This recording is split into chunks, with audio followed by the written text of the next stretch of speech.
Vamos lá, galera. De novo, eu fazendo vídeo. Ó, Tolkien. Lá e de volta outra vez. Olha aqui. Não é sobre Tolkien que eu vim falar hoje. Filme. O filme Pedrata. Eu te amo, David Fincher. Desde que eu vi um filme seu pela primeira vez. E este foi o primeiro filme seu que eu vi na minha vida.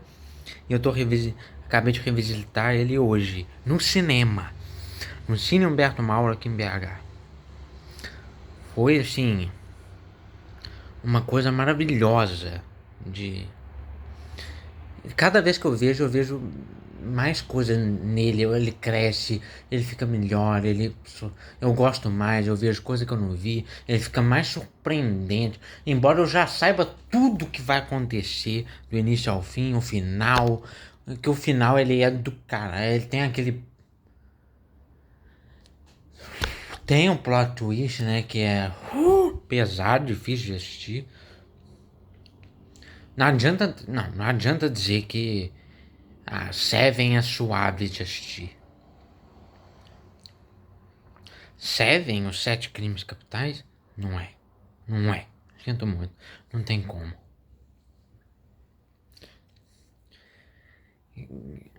Não, assim, não tô falando que é das coisas mais difíceis do mundo. Aí se eu falasse isso, estaria depondo contra mim mesmo e contra a minha própria cinefilia. Porque, tipo assim, eu já vi filme muito mais tenebroso e insuportável de ver do que Seven, tipo, já vi até em nível tranquilo de suportar o impacto. Mas essa é a palavra-chave. Que bom que eu cheguei a isso. O que nos traz a esse ponto. Impacto. Guarda isso. Porque esse filme, ele é super, de fato, impactante. Não tem como dizer o contrário. Por quê? Não, primeiro, já começa. Ele é perfeito em tudo que você quiser pegar. O Fincher, ele dá uma aula. É genial isso aqui. Ele pega... Você quer pegar, por exemplo, em roteiro. Eu vou falar do elenco também. Tá tudo muito perfeito. Todo mundo tá bem nesse filme. Mas em roteiro, só o roteiro isoladamente. Sem discutir a atuação ainda. Vinculado ao roteiro. Mas o roteiro, ele é... Véi, você vê que ele é impecável. Você pega teoria de roteiro, vai estudar cinema, narrativa, você vê que ele é redondinho e tal. Não tem o que... E ele te bota assim pra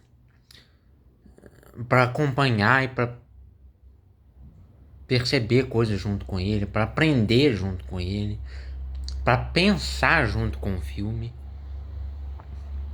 É um filme que te desafia também. Te desafia aí até uns limites de onde você...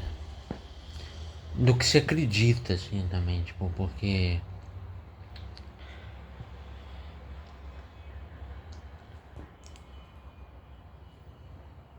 Por exemplo, eu vou falar agora de... Versando sobre ele, que aí eu ainda... Falando ainda disso, eu ainda vou estar falando do roteiro. Mas calma lá, vai fazer sentido, prometo.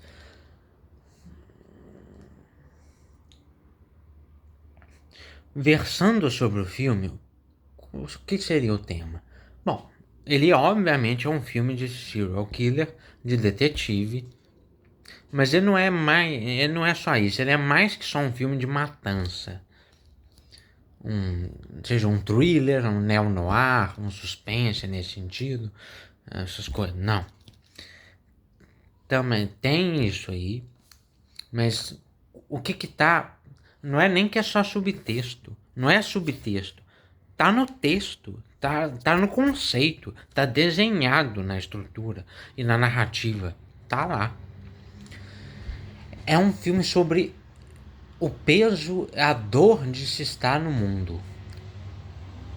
o prazer e o desprazer, o contraste. É um mundo torpe, um mundo sujo. É o é como a humanidade é desprezível, aquele chorume do ser humano. Tudo, a podridão, tá tudo aqui. Seja por causa de fé, de religião, ou serial killer. Um assassino em série aqui, que é o John Doe, o Jonathan Doe, que é o Kevin Spacey. Muito bem no papel também. Ele aparece pouco no filme. Quando a gente vai ver a cara do Kevin Spacey é quando ele é o clímax do filme, quando ele se revela o assassino. E se revela o assassino assim. Bom, eles já sabiam que ele era o assassino, eles estavam tentando pegá-lo, né? Ele se revela assim, perante, ele vai até a delegacia e se entrega, na verdade. E ele se revela assim, de cara, ele vai de cara limpa. Limpa assim, não é no sentido literal que eu tô falando, porque ele tava, primeiro, ele já tava todo sujo pra caralho de sangue, né? E até com os dedos, ele tinha cortado até os dedos pra fugir da perícia digital. Cortou a ponta dos dedos, né, pra escapar de polícia. Ele é, enfim, um maluco insano. E que acreditava ser um enviado de Deus, um servo, um soldado de Deus. E ele solta até aquela frase de efeito, né? Que é de, o Senhor escreve certo sempre por linhas tortas.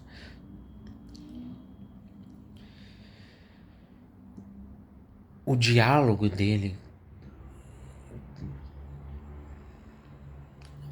que por um momento passa a ser monólogo, depois volta a ser enquanto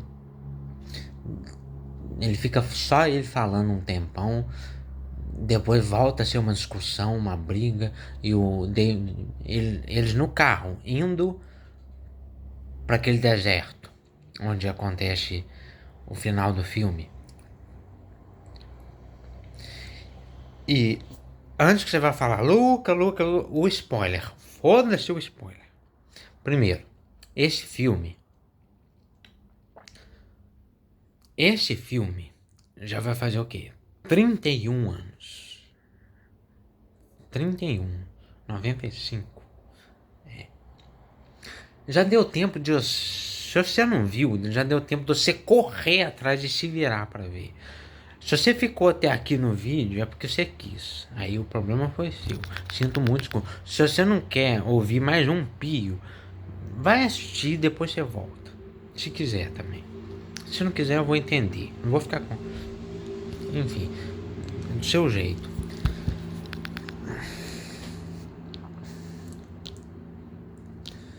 Mas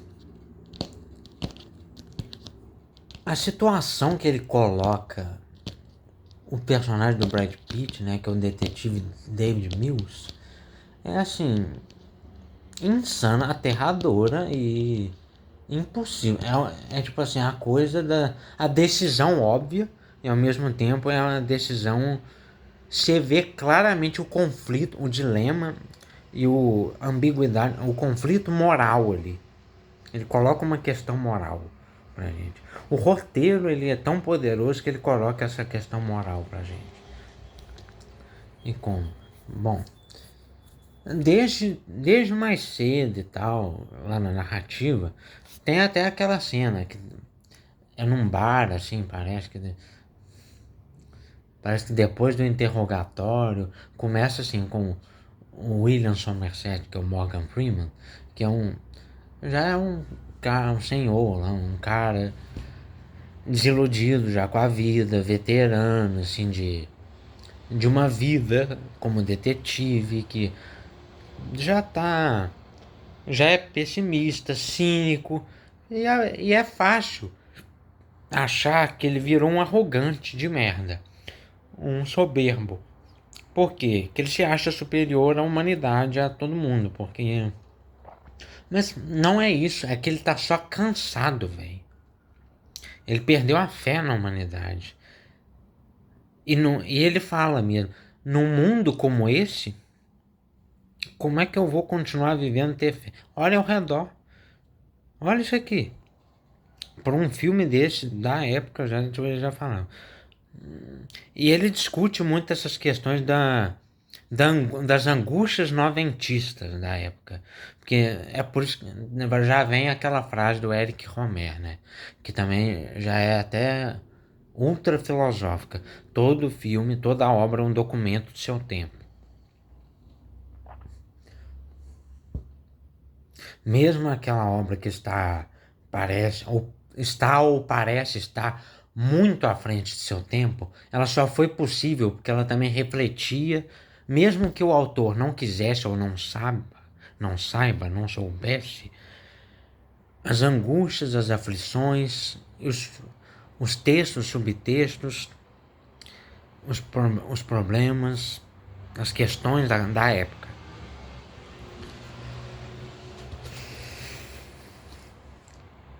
E tem o diálogo dos dois.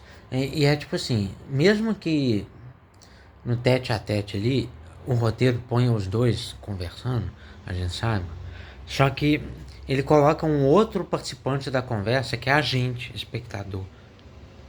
Só que a gente tá ali vendo os dois conversa. Não chega nem a ser só conversa, né? Porque é mais uma discussão, porque os dois mais discordam, eles divergem lá, tipo. E fica um, às vezes, meio julgando o outro, fala, tipo, ah, que isso, como é que você pensa assim? Você não pode ser tão. Ele fala pro Mills, né? Pro Brad Pitt, você não pode ser tão ingênuo. Como é que você é novo, jovem? Você acredita na humanidade assim ainda? Como? Olha, você não sabe o mundo que você está vivendo? Aí ele fala, o que você sugere então? Qual é a solução? Vamos abandonar tudo? Largar a vida e viver num chalé no meio, abandonado no meio da floresta? Vamos ocupar lá? Ou então vou aposentar, igual você quer fazer. Ele até o Mills pergunta pro William Somerset, né? Como é que você ficou assim? Como é que você virou esse amargurado? Ele fala, eu não suporto mais um mundo que acolhe a apatia e vive mergulhado nela como se isso fosse uma virtude.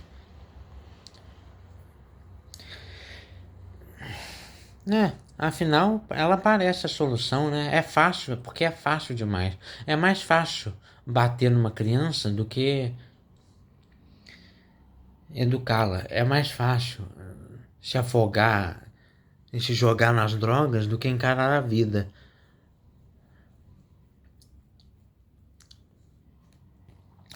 Amor é complicado, né? Requer esforço e trabalho. O resto é resto, assim. E coloca até esse peso filosófico, né? É sobre. Tá vendo? É um filme também sobre o viver, sobre o estar no mundo. Sobre o peso mundano do ser.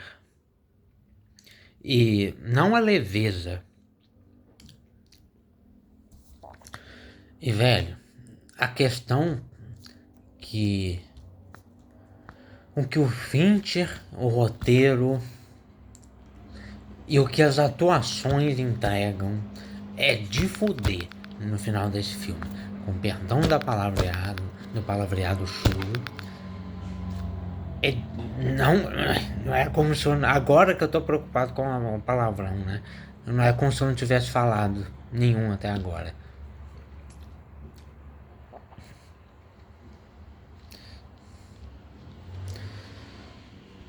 Porque chega o final, bota essa questão, essa moralidade, essa carta na mesa, fala. E a gente pensa, porra, mas no lugar do Mills, quem? Um de nós não faria, não? Quem que não atira, velho? quem não ia atirar no John Doe?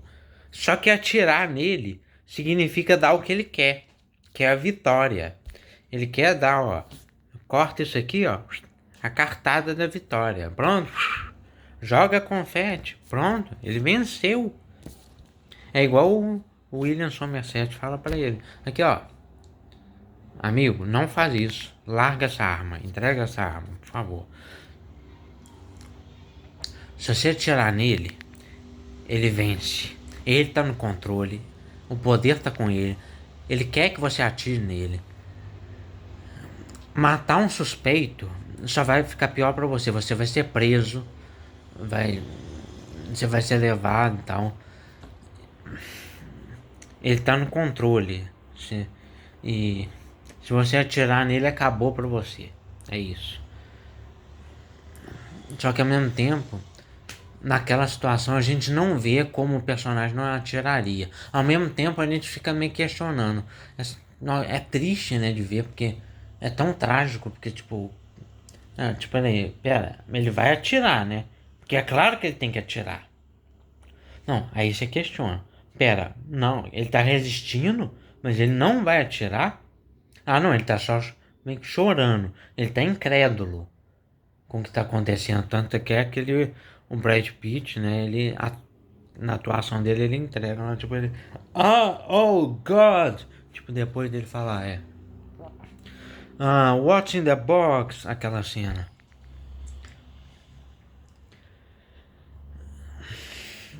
Porque ele já... o próprio John Doe entrega numa linha escrita do roteiro da fala dele. Ele fala, ó, eu peguei um souvenir, a cabeça da sua esposa. Aí ele, o quê? Peraí, o que é isso que eu tô ouvindo? Aí ele fala, isso mesmo. Aí, só que ele fica incrédulo, né? Até então ele não acredita. O parceiro dele, né, o William Somerset, que é o Morgan Freeman, volta e fala. E e tenta explicar, e fala.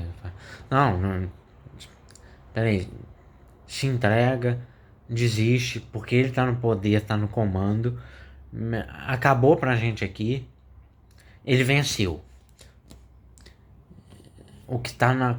Aí ele fica assim, ele fica puto,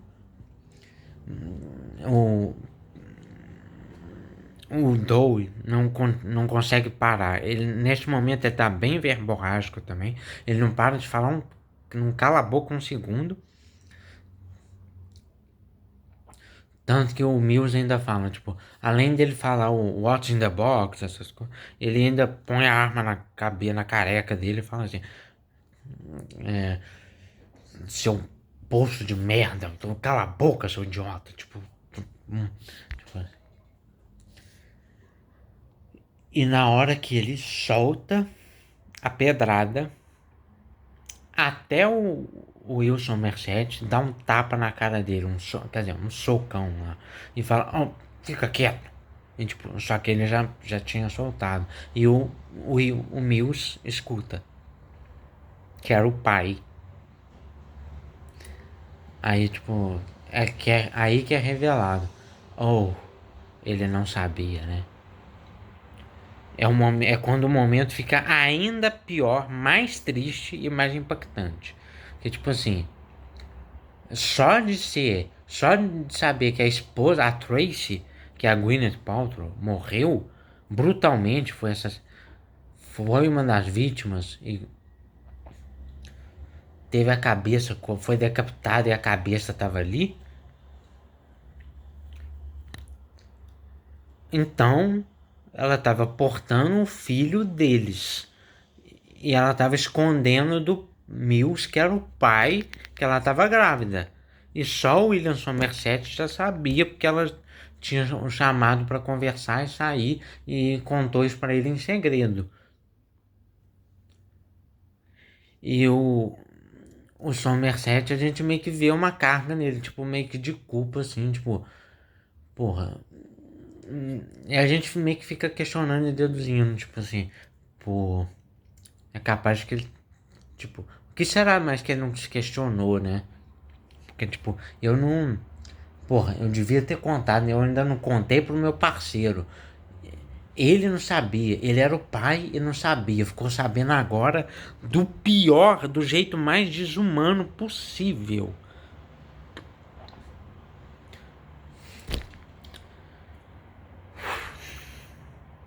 E é um filme que redefiniu, tipo, tem o antes e o depois desse filme. Filmes de serial killer, depois de Seven, vem aí é outra coisa, é uma outra tradição. Ele foi referência, inclusive, pro The Batman, do Matt Reeves, o The Batman, né? Foi. O Charada é quase uma releitura também do John Doe, de uma certa forma. O Charada do Paul Dano. Paul Dano e eu recebendo, né? Como sempre. Mas, enfim. É tanta coisa que dá pra discutir, eu só queria exorcizar, trazer um pouco mais desse filme, porque é pedrada, gente. Não tem como. Seven, os Sete Crimes Capitais, é uma aula. Esse, o meme do Scorsese. Absolute Cinema. Vou ficando por aqui, amigos. Beijo na bunda, abraço e